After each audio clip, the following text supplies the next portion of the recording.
Apolline de Malherbe destituée, les audiences de BFM TV en berne. Apolline de Malherbe a connu un début de semaine difficile lundi 19 mai 2025 sur BFM TV. La journaliste a fait pâle figure face aux performances réalisées par Sonia Mabrouk pour CNews. Apolline de Malherbe a assuré une nouvelle fois l'interview politique de BFM TV ce lundi 19 mai 2025 en recevant François-Xavier Bellamy, député européen et vice-président exécutif des Républicains.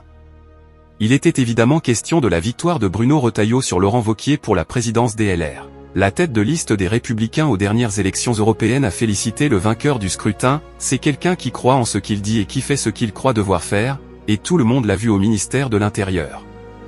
Cela fait des années qu'on défend avec Bruno la nécessité de retrouver une politique migratoire qui nous permette de maîtriser nos frontières. François-Xavier Bellamy n'enterre pas Laurent Wauquiez.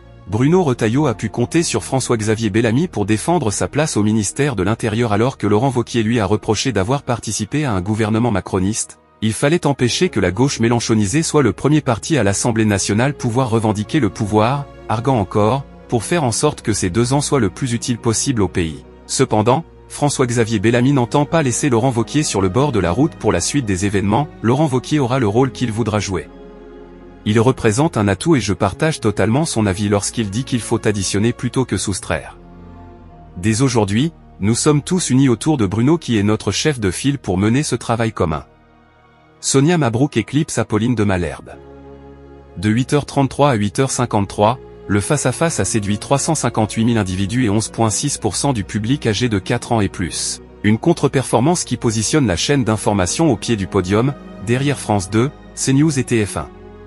Juste avant, la grande interview de Sonia Mabrouk sur CNews a mobilisé 542 000 curieux, 17,6% des téléspectateurs et 18,8% des CSP+, avec un pic à 606 000 aficionados réalisé à 8h37 alors que l'interview de BFM TV battait déjà son plein.